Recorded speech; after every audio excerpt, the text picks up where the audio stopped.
Good afternoon. जैसा कि आप सबको विदित है, साइक्लोन अम्फन कल यानी 20 तारीख को अपना लैंडफॉल करते हुए पश्चिम बंगाल के तटीय क्षेत्र में लैंडफॉल होने के बाद cyclonic system north eastwards move करते हुए बांग्लादेश में प्रवेश कर चुका है। इसके बारे में सारी टेक्निकल डिटेल्स मेरे साथ श्री महापात्रा IMD आए हुए हैं, वो आपको बताएंगे डिटेल में। मैं आपके सामने जो अपडेटेड सिचुएशन है, जो कार्रवाइयाँ हो रही हैं, जो सिचुएशन ऑन ग्राउंड और जो आगे की रणनीति है, उसके बारे में मैं आपको विस्तार में बताऊंगा प्रेजेंटेशन के माध्यम से, और उसके बाद अगर कोई आपके पास प्रश्न होगा तो उसका भी जवाब मैं दूंगा।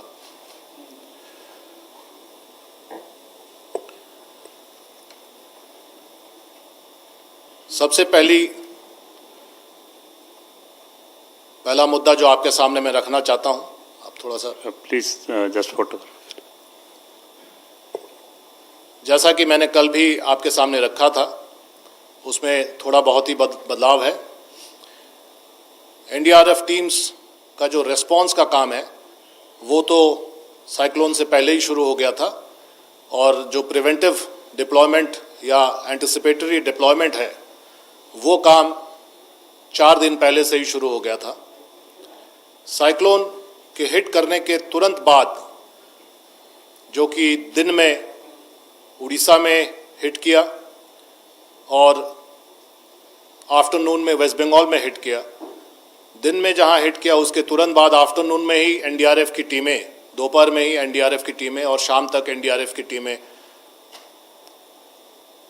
फैन आउट कर गई थी। और उड़ीसा के जिन भी जिलों में उनका डिप्लॉयमेंट हुआ था, जो 7 जिले थे, उन सभी 7 जिलों में डिप्लॉयमेंट के आधार पर कार्रवाई शुरू कर दी थी। मैं आपको SOP के बारे में थोड़ा बताना चाहता हूँ। NDRF का ये SOP है कि जैसे ही विंड स्पीड इतना कम हो जाए जिसमें भले आम आदमी निकल ना पाए, लेकिन NDRF की टीमें निकल सकती हैं, उसके लिए SOP है, और उसके हिसाब से बाहर निकल आते हैं, जो रिस्क एलिमेंट को मिनिमाइज करने के साथ अपनी कार्रवाई शुरू करते हैं। तो वो कार्रवाई शुरू कर दिया, और पेड़ों को काट के साफ करना, रास्तों को क्लियर करना, इलेक्ट्रिक पोल्स अगर करना, टेलीफोन वायर्स को हटाना, ये सारा जो काम है बदस्तूर जारी कर दिया गया था दोपहर या शाम तक उड़ीसा में। और अंधेरा होने के बाद, क्योंकि लैंडफॉल के बाद अंधेरे तक हवा चलती रही पश्चिम बंगाल के अधिकतर इलाकों में, तो देर शाम या अंधेरे होने के बाद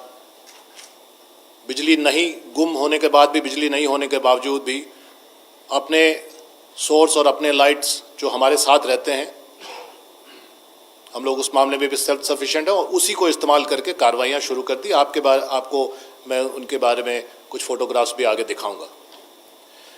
एक जो महत्वपूर्ण बात है वो ये है कि आज सुबह साइक्लोन के उपरांत जो पोस्ट साइक्लोन सिचुएशन है उसकी मॉनिटरिंग के लिए माननीय कैबिनेट सचिव ने नेशनल क्राइसिस मैनेजमेंट कमेटी की बैठक आज भी की, जिसमें पश्चिम बंगाल के मुख्य सचिव और उनकी टीम थी, और उड़ीसा के मुख्य सचिव और उनकी टीम उपस्थित थे वीडियो कॉन्फ्रेंसिंग के माध्यम से, ताकि जो नुकसान हुआ है उसका आकलन भी मिले, प्राथमिक आकलन, और रेस्पॉन्स के बारे में एक दूसरे से विचार विमर्श हो और ये तय हो कि आगे की रणनीति क्या है। इसी के तहत ये भी पूछा गया राज्यों से कि और क्या ज़रूरतें हैं।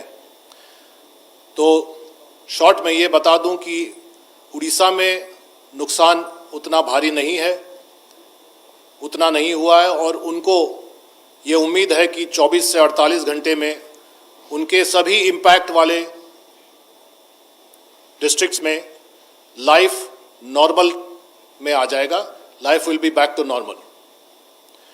तो इसलिए उड़ीसा में और ज़्यादा कोई ज़रूरत नहीं थी। जो फंड्स इत्यादि के बारे में वार्ता हुई है वो उस पर डिपेंड करता है कि जब एमएचए की टीम जाएगी और ग्राउंड पर एस्टिमेट करेगी, आकलन करेगी, उसके बाद एसडीआरएफ फंड्स का आदान प्रदान जो भी होता है वो किया जाएगा। वो आज का विषय नहीं है। वो जब एमएचए की टीम आ जाएगी उसके बाद, सर्वे के बाद, वो उस पर विचार किया जाएगा और डिसीजन लिया जाएगा भारत सरकार के तहत। लेकिन पश्चिम बंगाल में नुकसान अपेक्षाकृत ज़्यादा कहा जा रहा है। इसके बारे में भी आकलन और ग्राउंड लेवल सर्वे होने वाला है और टीम गवर्नमेंट ऑफ इंडिया की वहाँ जाएगी और ग्राउंड पर उसको फिजिकली आकलन करेगी। लेकिन अब से उस अंतराल में और क्या ज़रूरतें हैं, इस पर चीफ सेक्रेटरी या मुख्य सचिव पश्चिम बंगाल ने ये कहा कि उनको एडिशनल 4 टीम एनडीआरएफ की ज़रूरत है, जो अभी जो टीमें हैं 21 टीमें हैं, उसके अलावा उनको बाहर से चाहिए क्योंकि उनको रेस्टोरेशन वर्क में मदद की ज़रूरत है और टीम्स की ज़रूरत है। मुझे बताते हुए कोई हिचक नहीं है कि इमीडिएटली एनसीएमसी के चेयरपर्सन कैबिनेट सेक्रेटरी ने इस पर हामी भरी और गवर्नमेंट ऑफ इंडिया की तरफ से 4 टीमें और जा रही हैं। जो 4 टीमें जैसा कि आपके सामने है, एयरलिफ्ट हो रही हैं। जैसा पहले मैंने कहा था, हॉट स्टैंड बाय में है और एयरलिफ्ट हो सकती हैं शॉर्ट नोटिस पर। ये एयरलिफ्ट हो रही हैं और आज शाम तक या देर शाम तक ये टीमें पहुंच जाएंगी। एक team Rajali base airbase Chennai से आ रही है, 2 टीमें, और 2 टीमें पुणे महाराष्ट्र से आ रही हैं और जैसा कि मैंने कहा देर शाम तक वो पहुंच जाएंगी। ये at the disposal of West Bengal government रहेंगी और जैसा अंदाज है, क्योंकि कलकत्ता में अर्बन रेस्टोरेशन का काम कुछ ज़्यादा है तो इसमें इनका इस्तेमाल किया जा सकता है, या जहां पश्चिम बंगाल सरकार चाहेगी वहां उनके डिस्पोजल पर रहेगा, वहां किया जा सकता है। जैसा कि मैंने पहले ही कहा, सिचुएशन उड़ीसा में अंडर कंट्रोल माना जा रहा है और 24 से 48 घंटे में वहां नॉर्मल सी रिटर्न कर जाएगी। जैसा कि चीफ सेक्रेटरी उड़ीसा ने बताया, इम्पैक्ट वाले जिलों में भी 90% पावर और टेलीकॉम सुविधा बहाल हो चुका है और अगले 24 घंटे में ये और अच्छी तरह से बहाल हो जाएगा। एनडीआरएफ का टीम डिप्लॉयमेंट अभी यथावत है और जब तक सरकार चाहेगी, राज्य सरकार, तब तक हम लोग सेवा देते रहेंगे। ये विमर्श के आधार पर तय होगा कि कब तक सेवा हम लोग देते रहेंगे, लेकिन ये तय है कि बंगाल में अभी और समय के लिए चाहिए। हो सकता है उड़ीसा में कुछ समय के बाद ये डिप्लॉयमेंट धीरे धीरे विड्रॉ हम लोग कर पाएंगे। ये डिटेल मैं पहले भी दे चुका हूँ, इसलिए केवल आपके सामने मैं आपको चित्र के माध्यम से ये बताना चाहता हूँ कि ये जो टीमें आ रही हैं, 4th बटालियन अरकोनम से टीम आ रही है by airlift by the air force aircraft. 4:30 बजे वहाँ से रवाना हो रही है और उम्मीद है कि 7, साढ़े 7, 8 बजे तक पहुँच जाएगी। और 5th बटालियन पुणे से जो टीम कलकत्ता आ रही है, इसकी उम्मीद है कि ये 5:30 बजे रवाना होगी और वही उसी समय के आसपास टीमें पहुँच जाएंगी। 4 टीमें पहुँचने के बाद कलकत्ता या उसके आसपास जहाँ भी उनको काम में लगाया जाएगा वहाँ लगेंगी। जो इवैक्यूएशन का फिगर है वो अभी बरकरार है। पश्चिम बंगाल सरकार ने ये बताया है कि 5 लाख के आसपास का फिगर है और 5 लाख जो इवैक्यूएटेड हैं, जो कि शेल्टर्स में रह रहे हैं, उन्हें अभी भी शेल्टर में ही रहने के लिए हिदायत दी गई है, क्योंकि रास्तों में या तार गिरे हुए हैं या फिर उनके घर क्षतिग्रस्त हैं तो घर जाना सेफ नहीं होगा, इसलिए अभी शेल्टर में ही बने रहने की हिदायत दी गई है, जैसा चीफ सेक्रेटरी वेस्ट बंगाल ने हम लोगों को सूचित किया। उड़ीसा में संख्या 2 लाख से ऊर्ध्व हो गई थी, लेकिन ये भी सूचित किया गया कि इनमें से काफ़ी लोग कल देर शाम या आज दिन सुबह से लौटना शुरू कर दिए हैं और अपने अपने घरों में जा रहे हैं, क्योंकि स्थिति सामान्य हो गई है और वहाँ वातावरण भी, मौसम भी सामान्य हो चला है।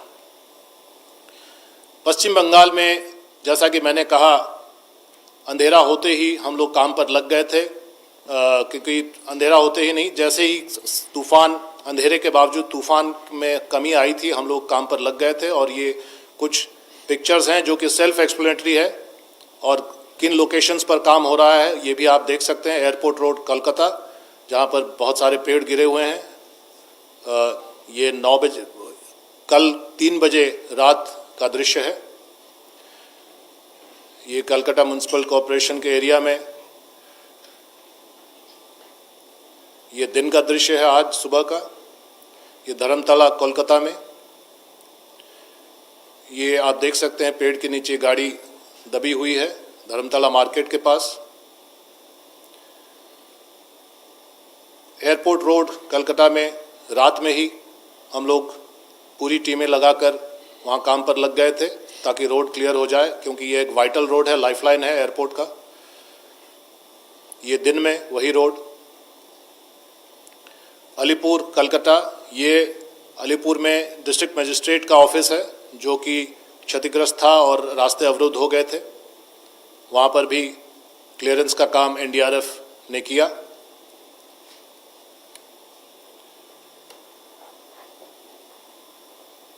ये आप वीडियो देख पा रहे हैं, जो अत्याधुनिक चेन सॉज हैं उसका इस्तेमाल करके पेड़ को जल्दी से क्लियर किया जाता है। ये नंदीग्राम पूर्वी मिदनापुर में है, जहाँ पर बहुत सारे पेड़ गिर गए थे हवा के चलते। ये रामनगर पूर्वी मिदनापुर मार्केट इलाका। ये आरामबाग हुगली में, हुगली जिला जो भी 6 जिलों में अफेक्टेड जिलों में गिनाया गया था। ये कोंटाई ब्लॉक पूर्वी मिदनापुर। रात में भी रात भर एनडीआरएफ की टीमों ने रोलिंग रोटेशन से काम किया है। 2 घंटा काम करने के बाद एक टीम रेस्ट करती है बगल में, तो दूसरा टीम उसमें काम में लग जाता है, क्योंकि समय ये प्रीमियम पर है और जितना जल्दी हम लोग रोड क्लियर करेंगे सामान्य लाइफ उतनी जल्दी लौटेगी। धमखली 24 परगना, नॉर्थ 24 परगना, दोमजूर हावड़ा, साउथ 24 परगना। ये आप देख सकते हैं जो मकान ध्वस्त हुए हैं, कच्चे मकान, उनका एक परिदृश्य है। ये गोसाबा ब्लॉक साउथ 24 परगना का एक ब्लॉक है। ये काक द्वीप, जो सागर द्वीप और काक द्वीप के बारे में मैंने कहा था कि पॉइंट ऑफ लैंडिंग या लैंडफॉल इसी के आसपास है, और दोनों ही द्वीप हैं, समंदर से सटे हुए कोस्टल एरिया में द्वीप है। यहाँ पर भी रात और दिन लगातार काम एनडीआरएफ कर रही है। हसनाबाद नॉर्थ 24 परगना में, हिंगलगंज नॉर्थ 24 परगना में,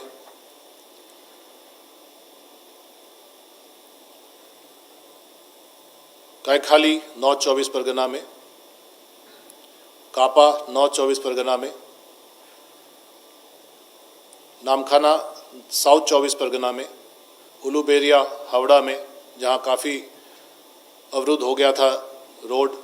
ये बीडीओ ऑफिस संकरेल है, जो आज सुबह की तस्वीर है, और यहाँ से एसओएस आया था कि पोल भी गिर गया है और पेड़ भी गिरे हैं और क्षति हुई है सरकारी बिल्डिंग को। यहाँ पर भी काम पे लगे हुए एनडीआरएफ। आप देख सकते हैं कि काफ़ी खतरा मोल कर काम करने की ज़रूरत होती है और बड़ी पैर में एनडीआरएफ की टीमें काम करती हैं, और रिस्क रहता है, इंजरी का रिस्क रहता है और बहुत रियल रिस्क रहता है। फिर भी क्योंकि स्किल हाई लेवल का है और इनको सिखाया जाता है कैसे काम करना है, वो सीख लेकर ट्रेनिंग लेकर ये काम करते हैं। रात और दिन लगातार काम हो रहा है और अभी जब तक वहाँ ज़रूरत पड़ेगी हम लोग उपस्थित रहेंगे, ये हम लोग इसके लिए कटिबद्ध हैं। इसी तरह उड़ीसा में जहाँ स्थिति सामान्य की तरफ अग्रसर है, एरसमा ब्लॉक जगतसिंहपुर में, पारादीप में, पुरी में,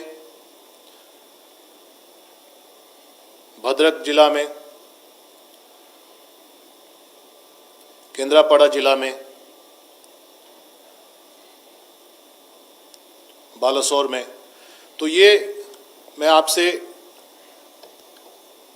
ये जताना चाहता हूँ आपको कि अभी एनडीआरएफ का जो कमिटमेंट है वो किसी भी एंगल से ख़त्म नहीं हुआ है, बल्कि जो ज़्यादा काम है अब शुरू हुआ है, क्योंकि जो जहाँ पर डिस्ट्रक्शन हुआ है या डैमेज हुआ है उसमें रेस्टोरेशन का काम बहुत बड़ा काम होता है और इसमें समय लगता है। तो इसलिए हम लोग राज्य सरकार के साथ कंधे से कंधा मिलाकर काम कर रहे हैं। आज जैसा माननीय प्रधानमंत्री महोदय और माननीय गृह मंत्री महोदय ने कहा है कि पूरा भारत पश्चिम बंगाल के साथ है जहां ज़्यादा क्षति हुई है, और साथ ही साथ भारत सरकार पूरी तरह पश्चिम बंगाल के साथ है। उसी के एक हिस्सा होने के नाते एनडीआरएफ जो कि ग्राउंड पर पिछले सप्ताह से है वो लगातार वहाँ ग्राउंड पर बना रहेगा, और अभी भी हम लोग डिस्ट्रिक्ट एडमिनिस्ट्रेशन के साथ कोऑर्डिनेशन में हैं, और जहाँ वो कहते हैं कि यहाँ काम करना है और यहाँ क्लियरेंस करना है और यहाँ मदद करनी है वो हम लोग करते रहेंगे। जो 4 टीमें नई मुहैया कराई गई हैं, इसके बाद भी अगर और टीमों की ज़रूरत होगी असेसमेंट के आधार पर तो और हम लोग दे सकते हैं। इसके लिए भी स्टैंड बाय रखा गया है। अंतिम बात ये कि जो आईएमडी का प्रेडिक्शन था वो पूरी तरह से सटीक था, जैसा कि महापात्रा साहब आपको बता रहे हैं कई बार। एक यूज़र डिपार्टमेंट होने के नाते एनडीआरएफ इसके लिए आईएमडी का बहुत शुक्रगुजार है, और सारे एजेंसियां जो कि हम लोग फील्ड पर काम कर रहे हैं वो आईएमडी के शुक्रगुजार हैं, और हम लोग उनको साधुवाद भी देते हैं। और हमारे लिए एक एसेट के रूप में वो उनका इंटेलिजेंस होता है। जैसे ऑपरेशन में हम लोग पुलिस ऑपरेशन में टैक्टिकल इंटेलिजेंस इस्तेमाल करते हैं, ऐसे एक नेचुरल डिज़ास्टर में हम लोग क्लाइमेटोलॉजिकल इंटेलिजेंस का इस्तेमाल करते हैं, जो कि महापात्रा साहब की टीम और मिनिस्ट्री ऑफ अर्थ साइंसेज की टीम हम लोगों को देती है। इसलिए नुकसान कम से कम हुआ है, जान माल का खतरा कम से कम होने की बात है। हालांकि अभी इसका जो ओवरऑल फिगर है वो तय नहीं हो पाया है, अभी भी आधिकारिक तौर पर पुष्टि नहीं हो पाई है, लेकिन यथासंभव कोशिश तभी हो पाती है जब सही इंटेलिजेंस होता है, और वो सही इंटेलिजेंस आईएमडी ने दिया है। इसको मैं रिकॉर्ड पर कहना चाहूँगा। धन्यवाद। धन्यवाद doctor Mohapatra ji. DG IMD please.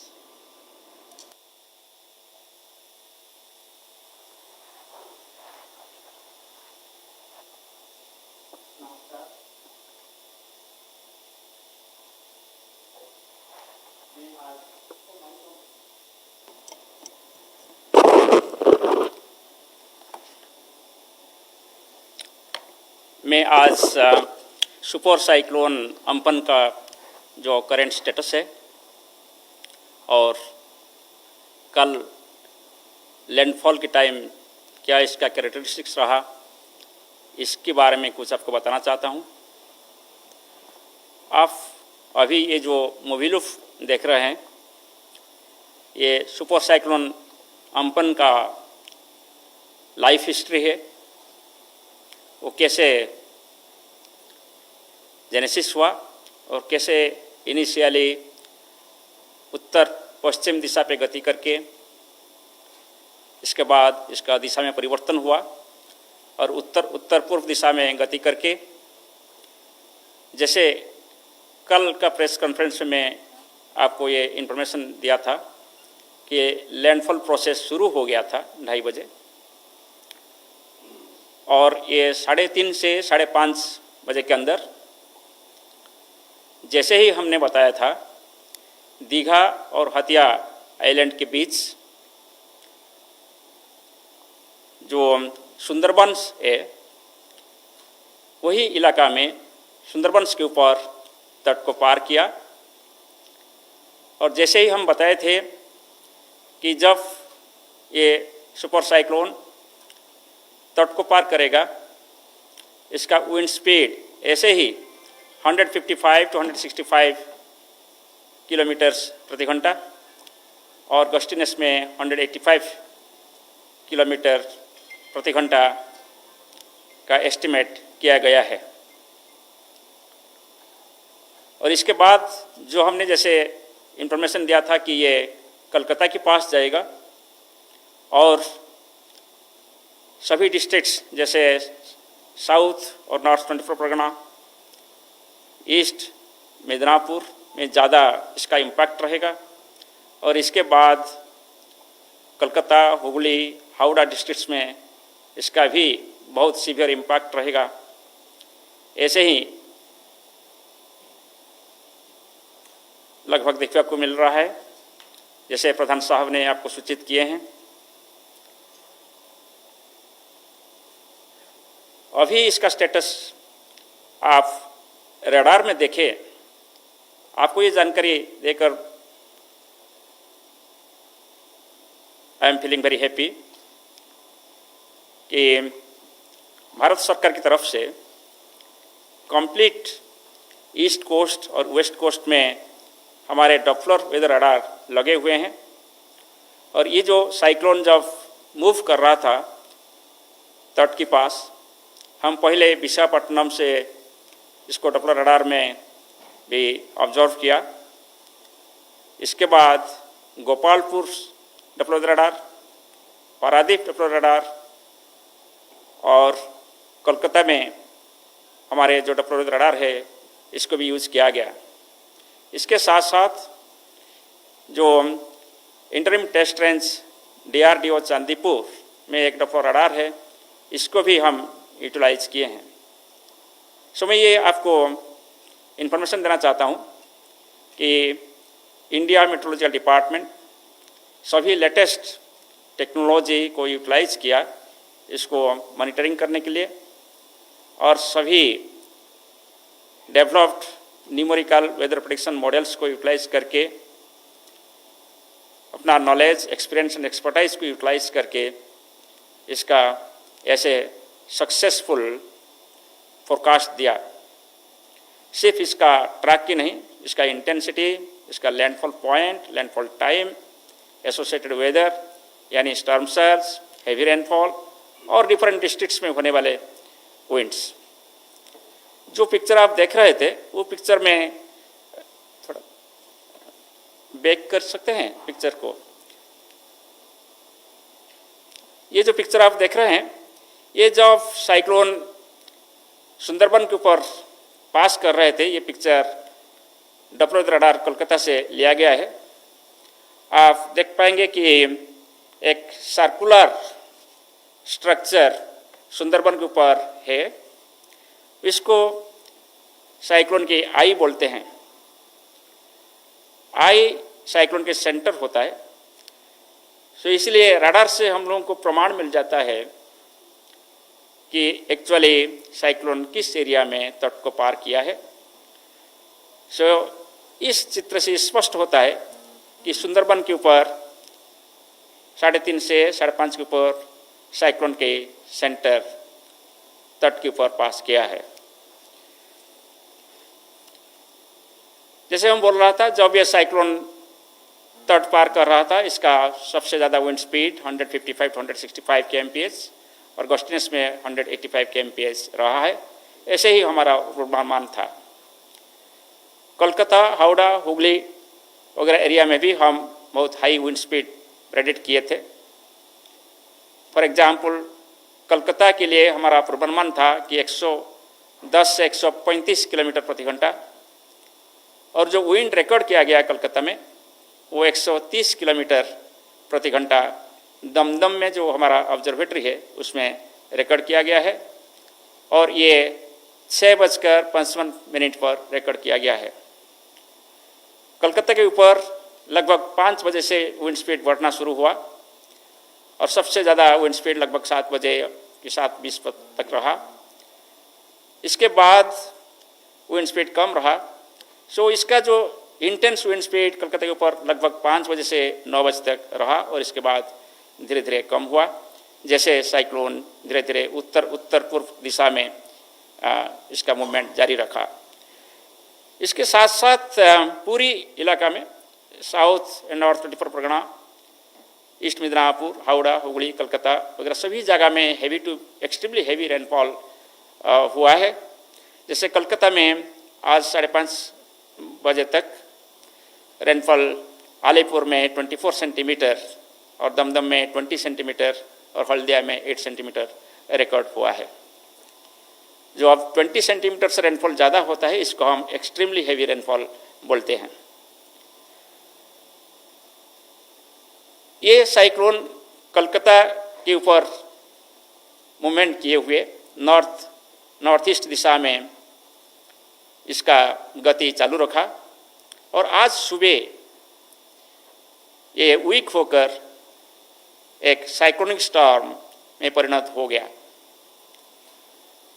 कल रात को 11:30 बजे ये cyclone India Bangladesh border cross किया और आज सुबह ये बांग्लादेश के ऊपर एक साइक्लोनिक स्टॉर्म जैसे स्थित था और इसका विंड स्पीड लगभग 60 से 70 किलोमीटर प्रति घंटा और गस्टिनेस में 80 किलोमीटर प्रति घंटा था और फिर और नॉर्थ ईस्ट गति करते हुए आज दोपहर को ये बांग्लादेश के ऊपर अभी केंद्रीभूत है, मगर ये वीक होकर एक डीप डिप्रेशन में परिणत हो गया है। इसका मतलब ये है कि अभी कोई साइक्लोन का खतरा बांग्लादेश में भी नहीं है, ये डीप डिप्रेशन हो गया है। मगर जैसे हम कल बोल रहे थे, कल रात से बारिश साउथर्न वेस्ट बंगाल और असम और मेघालय में शुरू हो गया था और इसका बारिश अभी कैसे होने वाले हैं इसके बारे में आपको बताऊंगा।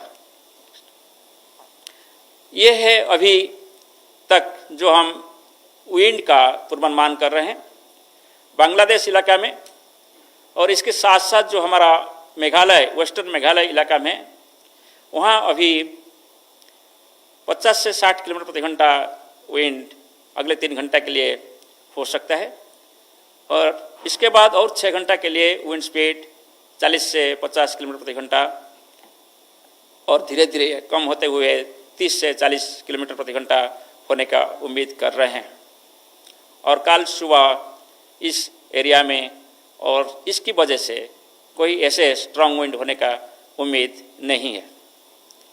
अभी ये जो विंड मैं आपको बता रहा हूँ इसमें ज़्यादा कुछ स्ट्रक्चरल डैमेज होने का एक्सपेक्टेशन नहीं है। ये विंड्स में ज़्यादा से ज़्यादा कोई ट्री ब्रांचेस ब्रेकिंग हो सकता है, स्मॉल ट्रीज और जैसे कोई हॉर्टिकल्चरल क्रॉप्स बनाना पपैया वगैरह अफेक्टेड हो सकता है, नहीं तो ऐसे ज़्यादा कुछ सिग्निफिकेंट विंड की वजह से डैमेज एक्सपेक्टेड नहीं है। अभी मैं जस्ट आपका जानकारी के लिए जैसे प्रधान साहब ने आपको सूचित किए हैं कि भारत मौसम विज्ञान विभाग कैसे टाइम टू टाइम जानकारी दी और पूर्वानुमान कितने सही तरीक़ा से और अच्छा लीड पीरियड के साथ प्रदान किए गए। ये एक उदाहरण है कि कैसे हम 17 तारीख को जो पूर्वानुमान दिए थे जो कहाँ ये तट को पार करेगा वो रेड लाइन में प्रतीत होता है और जो ब्लैक लाइन है वो हमारा एक्चुअल ट्रैक है, एक्चुअल साइक्लोन का गतिपथ है। इससे पता चलता है कि लगभग 3.5 दिन से पहले कि जो पूर्वानुमान किया गया था कि कहाँ ये पहुँचेगा वो लगभग वहाँ ही पहुँचा है। सिमिलरली ये 60 घंटे पहले यानी 2.5 दिन से पहले जो पूर्वानुमान किया गया था 18 तारीख को, आप देखेंगे कि ये लगभग ब्लैक और रेड लाइन परस्पर मिल गए हैं, आप डिस्टिंग्विश कर नहीं पाएंगे। मैं ये सुझाता है कि कितना एक्यूरेसी के साथ इसका ट्रैक को निरूपण किया गया था और सिमिलरली जब ट्रैक करेक्ट हो जाता है इसके साथ होने वाले बारिश और स्टॉर्म सर्ज वगैरह का पूर्वानुमान आसान होता है मीन्स ज़्यादा करेक्ट भी होता है। और ये है 36 घंटे पहले, दैट मीन्स 19 तारीख को हम जो पूर्वानुमान जारी किए थे वो भी ऐसे ही। मैं ये यहाँ बोलना चाहता हूँ कि कंटिन्यूअसली हम तो 13 तारीख से बोल रहे थे कि साइक्लोन होगा और फिर 16 तारीख से बोल रहे थे कि वेस्ट बंगाल जाएगा इस एरिया में, और वो पूर्वानुमान को हम कंसिस्टेंट रखे थे, कोई चेंज नहीं हुआ था। तो इसकी वजह से जैसे प्रधान साहब बोल रहे थे, disaster management authorities, general public और मीडिया सभी का कॉन्फिडेंस ज़्यादा ही था। जब आपका किसी के ऊपर कॉन्फिडेंस ज़्यादा होता है, आप इसके ऊपर विश्वास करते हैं और इसके ऊपर आप एक्शन भी लेते हैं। इसीलिए सभी सेंट्रल और स्टेट गवर्नमेंट मिलकर टाइम पर एक्शन लिए हैं और जिसका नतीजा अभी तक जो इन्फॉर्मेशन आए हैं कि लॉस ऑफ लाइफ को काफ़ी हद तक मिनिमाइज किया गया है। मगर अभी जो सिचुएशन है इसके हिसाब से आज का दिन असम, मेघालय और अरुणाचल प्रदेश में बारिश होगा और विंड्स भी, जैसे मैं बोला कि अभी हमारा जो उम्मीद है अगले 12 घंटे तक पूरा स्ट्रॉन्ग विंड हो सकता है up to 50 kilometres per hour, और इसका इम्पैक्ट ऐसे डैमेजिंग नहीं है जैसे कि कोई पपैया, बनाना ट्रीज वगैरह अफेक्टेड हो सकता है। और हम जो बारिश ज़्यादा उम्मीद कर रहे हैं वो है वेस्ट असम और वेस्ट मेघालय। यहाँ जो आप रेड कलर देख रहे हैं वो एरिया है जहाँ हम 20 सेंटीमीटर से ज़्यादा रेनफॉल एक्सपेक्ट कर रहे हैं। इसको हम एक्सट्रीमली हेवी रेनफॉल दिए हैं और अकॉर्डिंगली ये फोरकास्ट पहले से हम भी दे रहे थे, आज हम इसको भी रिटरेट किए हैं और सभी स्टेट गवर्नमेंट्स को ये इन्फॉर्मेशन कंटिन्यूसली जा रहे हैं। कल से रेनफॉल भी इसकी वजह से होने का उम्मीद नहीं है।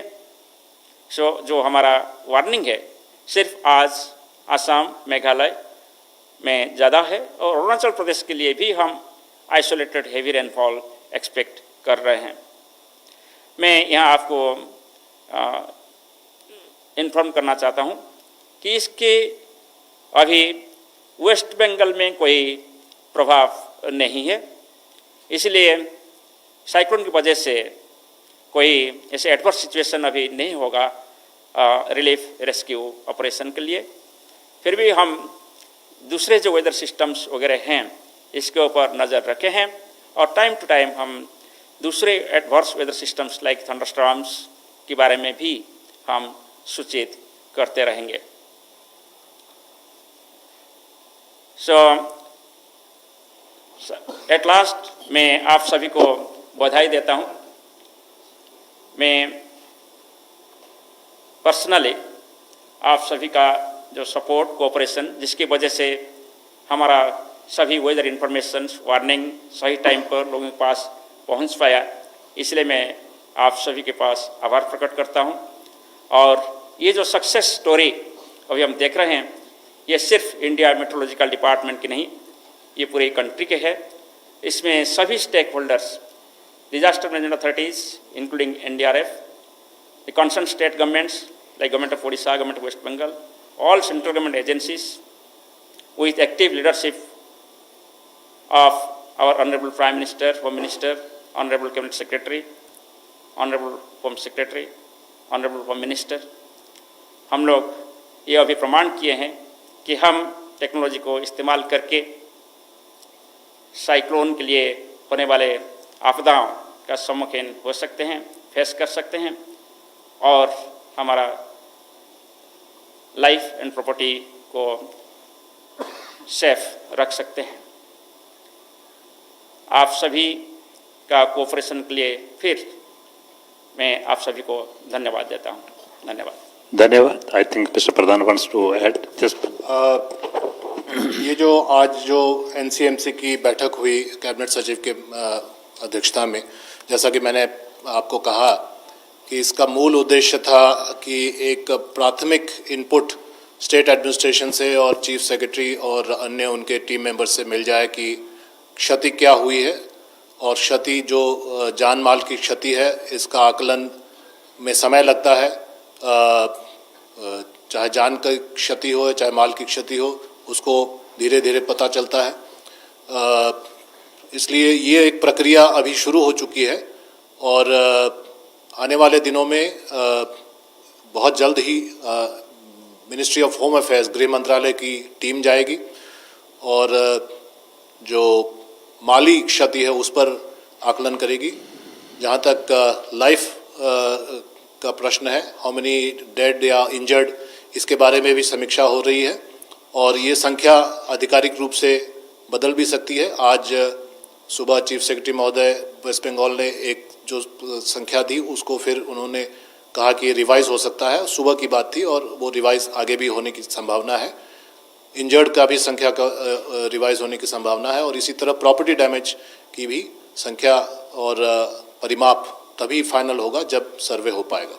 तो ये एक ऑनगोइंग प्रोसेस है, लेकिन फिर से मैं रिइटरेट कर रहा हूँ कि इस पूरे प्रोसेस में भारत सरकार की एजेंसियों को साफ इंस्ट्रक्शन है कि इसमें साथ देना है पूरे सरकार की तरफ से राज्य सरकारों को।